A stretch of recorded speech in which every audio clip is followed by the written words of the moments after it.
Soul Land 3 the Legend of Dragon King के इस episode की शुरुआत में हम देखते हैं कि टांगुलिन को इस जगह से बाहर फेंक दिया जाता है, जहां पे हम देखते हैं कि टांगुलिन जो होता है ये वाकई में काफी बुरी तरीके से सूजा हुआ होता है, पिटा हुआ होता है। जहां ये सूजे हुए मुंह के साथ कहता है कि अरे यार, इतना पिटने के बाद भी 30 सेकंड्स नहीं हुए और आखिर में ये कहाँ आ गया। तभी टीचर वू चांगकोंग भी कहते हैं कि तुम जितना ज्यादा एंड्योर कर सकते थे उससे ज्यादा तुम्हारी बॉडी हर्ट हुई है, इसी वजह से तुम बाहर हो गए। और तभी यहाँ पे कोई और भी आते हुए कहता है कि देख कैसा लगता है, तुम्हारी भी ऐसी ही हालत हुई है। और हमें यहाँ पे जैसी देखने को मिलता है जिसे काफी गंदा बजाया गया था, और ये भी अपने सूजे हुए मुंह को लेके हंसते हुए कहता है कि मैंने तो सोचा था कि मैं सिर्फ एक लौता हूँ जो कि इतनी बुरी तरीके से पीटा है, जिसका मुंह इतनी बुरी तरीके से सूझा है, लेकिन तुम्हारी भी हालत ऐसी देख के दिल को सुकून मिला जो तुमको भी इतनी गंदी तरीके से पीट के मुंह सुझा दिया गया, तो अब तुम्हारे पास भी कुछ भी नहीं है प्राउड करने के लिए। तो टांगुलिन कहता है कि मैंने सोचा ना था कि वहाँ पे एक एडवांस एग्जाम भी होगा,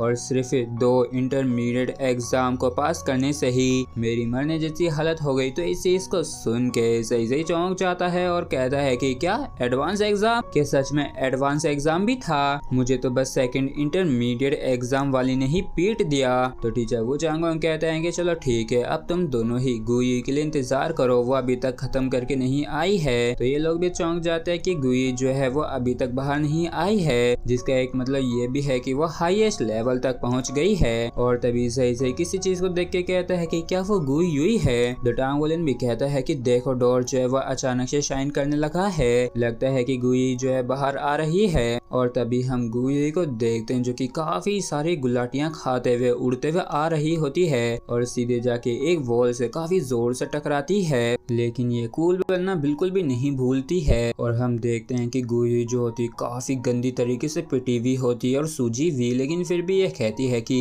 मेरा अपोनेंट सच में काफी ज्यादा स्ट्रॉन्ग था, मैं करीब करीब जीत ही गई थी। और जैसे ज़ेज़े और टांगुलिन इस चीज को सुनते तो चौंक जाते हैं और कहते हैं कि क्या सच में करीब करीब जीत गई थी? एक बारी खुद को तो देखो, चौगर्दी से खून निकल रहा है। और टांगुलिन पूछता है कि गुई आखिर तुम किस लेवल तक आ पाई? तो गुई भी बताती है कि मैंने 2 एडवांस लेवल एग्जाम्स को कंप्लीट किया और मैंने बिल्कुल भी नहीं सोचा था कि वहाँ पे एक अल्टीमेट एग्जाम भी होगा, और मैं अल्टीमेट एग्जाम के फर्स्ट लेवल में हार गई। तो सही भी चौंकते हुए कहता है कि अरे बाप रे, यहाँ पे तो एडवांस के बाद अल्टीमेट एग्जाम भी था। और गुई कहती है कि हाँ सच में ये सच है, लेकिन एक से जो बार बार कंपेयर हो रहे थे तो इस वजह से सिर्फ गुस्सा ही आता है। और टीचर वू चांगकोंग कहते हैं कि बहुत बातें हो गई, चलो अब मेरे साथ आओ। और इतना कह के टीचर वू चांगकोंग यहाँ से गायब होने लगते हैं। तो ये लोग भी कहते हैं कि देखो टीचर वू तो वापिस से गायब होने लगे, यहाँ का जो स्पेशल टेक्नोलॉजी है वो सच में काफी अमेजिंग है। और फिर हमें एक रूम का सीन दिखाया जाता है, जहाँ पे आने के बाद टांगुलिन जो होता है आसपास इतनी ज्यादा साफ सफाई चकाचौंध को देख के हैरान होता है और कहता है कि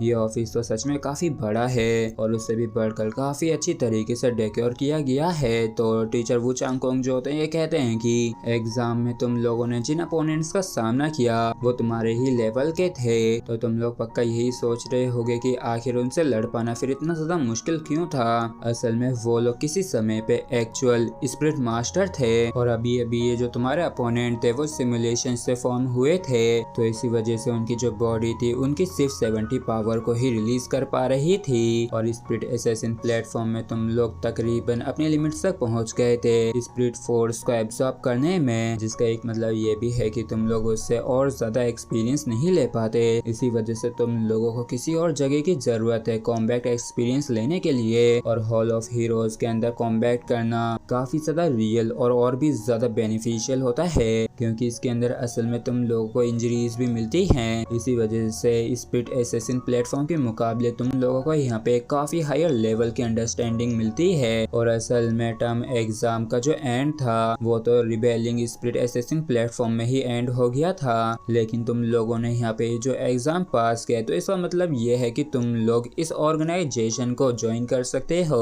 और अगर तुम लोग सच में इसे लेके श्योर हो कि तुम इसे ज्वाइन करना चाहते हो तो फ्यूचर में तुम लोग और भी ज्यादा एक्सपीरियंस को हासिल कर सकते हो हॉल ऑफ हीरोज से। और ज़ेज़े भी ऑर्गेनाइजेशन का सुन के चौंक जाता है, जबकि टीचर वू चांग वांग कहते हैं कि क्या तुम लोगों ने कभी टांग सेक्ट के बारे में सुना है। और जैसे ये लोग टांग सेक्ट सुनते तो चौंक जाते हैं, क्योंकि इस दुनिया के अंदर अगर तुम लोगों ने टांग सेक्ट के बारे में नहीं सुना तो ये वाकई में काफी बड़ी अजीब बात है, क्योंकि टांग सेक्ट एक तरीके का लेजेंड है। क्योंकि एंशिएंट टाइम से ही जो बड़े बड़े के ये सारे हिस्टोरिकल इवेंट्स हुए हैं डोलो मेनलैंड में, वो सभी ही किसी न किसी तरीके से टांग सेक्ट से रिलेटेड हैं। और टांग सेक्ट के जो फाउंडर थे वो एक कोर फिगर थे, जो कि शेरेक 7 मॉन्स्टर की पहली जनरेशन भी थी। और 20,000 साल पहले उन्होंने मेनलैंड को प्रोटेक्ट किया था, और उस समय मेनलैंड को काफी ज्यादा इविल से स्पिरिट होल्स के द्वारा कंट्रोल किया जाता था। और वो टांग सेक्ट ही था जिसने सभी लोगों को लीड किया, जिससे कि वो सभी ही स्पिरिट होल के खिलाफ जाके लड़ सके। और ना सिर्फ वो लड़े बल्कि उन्होंने जीत को भी हासिल किया। और लेजेंड में तो ऐसा भी कहा जाता है कि उन्होंने यहाँ तक किसी गॉड के ट्राइडेंट को हासिल किया और गॉडहुड तक पहुँच गए। जबकि टांग वुलिन के लिए ये स्टोरी इतनी भी ज्यादा क्लियर नहीं हो सकी थी, क्योंकि टांग सेक्ट के जो फाउंडर थे उनके पास भी जो मार्शल स्पिरिट थी वो भी ब्लू ग्रास ही थी। और 10,000 साल बाद टांग सेक्ट जो था वो तकरीबन पूरी तरीके से मर ही गया था, क्योंकि स्पिरिट गाइडेंस टूल्स की जो ग्रोथ थी वो काफी ज्यादा बढ़ गई थी। लेकिन तभी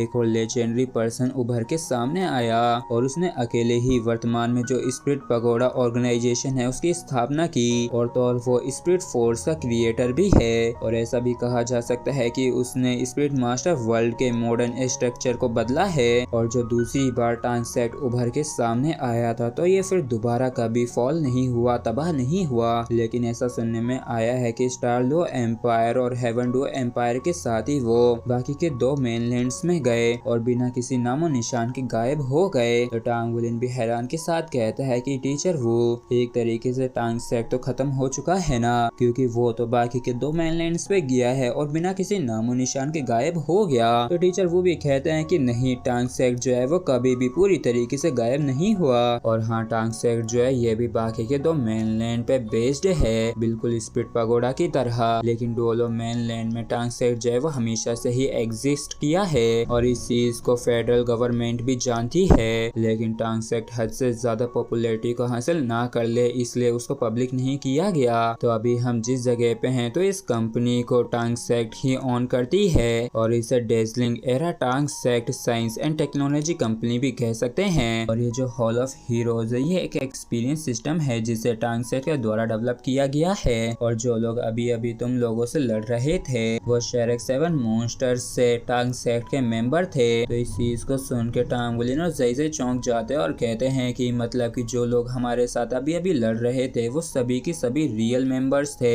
शेरेक 7 मॉन्स्टर के। और तभी टांग वुलिन के होश उड़ जाते और ये सोचता है कि तो फिर मतलब कि जिस लड़की से मैं अभी भी लड़ा था वो 10,000 साल पहले की थी, और वो भी उसी जनरेशन की जिससे स्पिरिट पगोड़ा शेरेक 7 मॉन्स्टर के पगोड़ा मास्टर थे। और उसके पास जो ट्विन मार्शल स्पिरिट थी जिनमें से एक 3 लाइफ से सोल सीलिंग कॉल्ड्रॉन जबकि दूसरी 9 फेनिक्स डांसिंग फ्लूट थी। तो ऐसे मालूम चलता है कि वो डोलो जियाओ थी। जबकि ज़ई सोचता है कि मुझे तो पूरी तरीके से सप्रेस कर दिया गया था, और एक तरीके से उसने तो मुझे स्पीड में भी हरा दिया। और ना सिर्फ इतना बल्कि वो तो मुझसे भी कहीं ज्यादा स्ट्रॉन्गर थी क्लोज कॉम्बैट में। तो ये भी शेरेक 7 मॉन्स्टर की जनरेशन से ही होनी चाहिए, जो कि सॉफ्ट रेबिट डोलो जियांग नान थी। जबकि गुई भी थोड़ी हैरान होते हुए सोचती है कि इनकी आंखों में एक अजीब सी लाइट थी जो कि अंदर ही चमक रही थी, और अल्टीमेट एग्जाम में उसके जो अटैक थे वो आसानी से मुझे हिट कर रहे थे। तो पक्का वो स्पिरिट पगोड़ा का फाउंडर, फर्स्ट स्पिरिट पगोड़ा